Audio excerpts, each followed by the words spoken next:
and welcome to Hey Nay. The topic for today's episode is time and dating. So I don't want to waste any more time and I want to get right into the questions. So the first question is, how much time should you spend with your significant other? I, it depends how serious you are. If you're in the beginning of a relationship, you know, seeing each other once a week, being in contact at least every other day or every 2 days is normal, is average, I would say. Um, but if you're in a serious relationship, you should be in contact every single day. You don't necessarily have to see each other every day, but you should see each other at least, 2 or 3 times a week. Um, and that's just like if you're not in, close proximity. So you should try to do that. Um, but always trying to make time. Always trying to make time, no matter what, I would say. Um, because that's how you move forward in a relationship. You can only grow in a relationship if you're, spending time together. So, that would be my estimate. How much time should you spend with friends and not just significant other? At what point in a relationship does time with your friends and significant other become the same? Like, when do you start bringing your girlfriend or boyfriend around? This is a good question. You should spend times with just your friends the same amount as you were before. I know that's hard to do because you feel like your time is divided, but that would be my suggestion. Continue to hang out with your friends in the same capacity as you would before when you were single. Um, your friends are your support system. While you are spending time with them, you can start hinting at your relationship with this person. Some of them will ask you questions. Feel free to say what you feel is appropriate at that time, and then they'll be more willing to be like, hey, kind of want to meet this girl or kind of want to meet this guy, So they're actually, the ones trying to introduce this person to everyone else. They want to meet, this person. So I think that's kind of how the transition goes into, when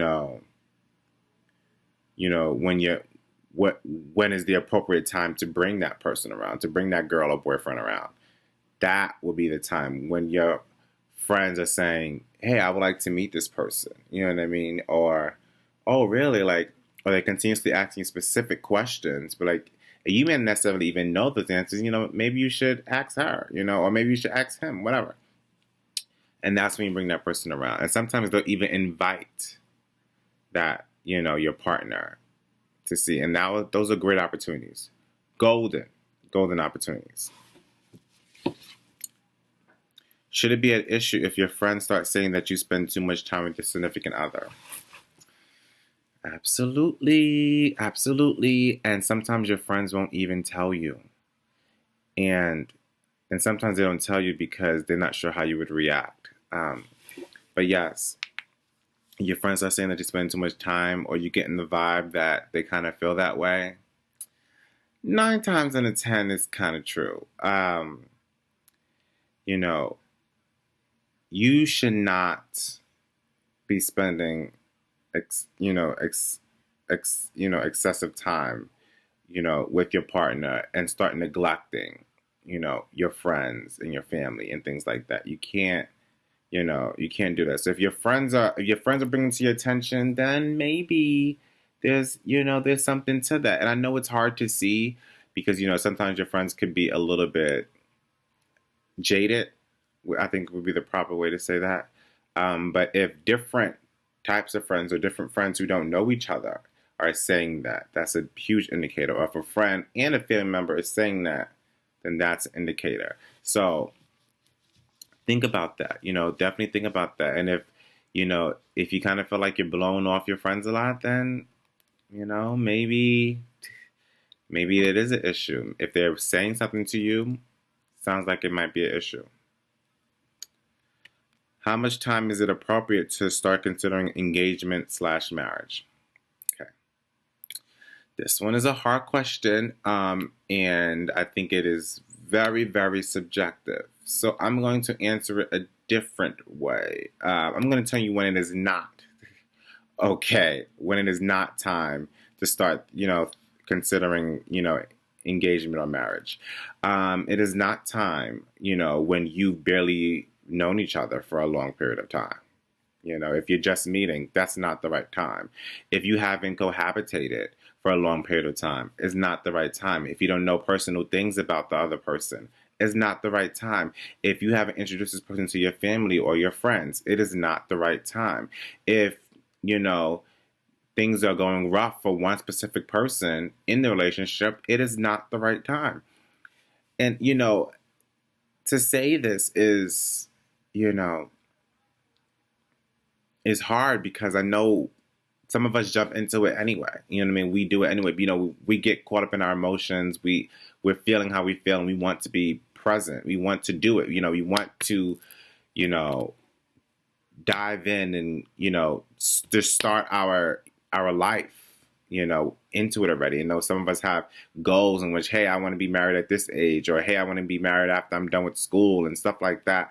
And all power to that. All power, honestly, all power to that. But you have to make sure that it is the right time. You have to make sure that what you're doing is beneficial for you and your partner. That is the right time for you and your partner. That you're not being selfish. That you're taking each other into account, as well as other people. And when I say other people, I mean, say for instance, if your parents are suffering right now, paying for stuff, you cannot necessarily expect them to help you out with the wedding. You can't do that. So, we have to be realistic. And I know we want to start our lives and we want to be, live happily ever after and things like that. And the reality is just that it's not always like that. So we have to just be mindful of the circumstances that we're in. Wow, that was lengthy, but okay. Last question. Is it possible to spend too much time with your significant other? Yes. And I think that kind of goes to the question, the second to last question too. It is very possible to spend too much time with your partner. When your significant other, when when you're considered one entity. So if Billy, if every time you're talking about Billy, you always have to say Billy and Susie did this, Billy and Susie, we're going to meet up for Billy and Susie, I'm going to text Billy and Susie, I wonder if Billy and Susie are available, all Billy and Susie this. That is too much time. When you can't be referred to as just Billy or just Susie, that's the issue. Because it's like you're one being. You can't be without the other. If every time I see you with your partner, that's an issue to me. If you're my friend, I shouldn't have to always see the two of you together. Granted, if that other person becomes my friend, that's cool and all, but still, it shouldn't always be that way. You know what I mean? You shouldn't always have to see that partner. And if your friend, sort of forces that person into your life, then how do you handle that type of situation is very difficult. It's not light to deal with.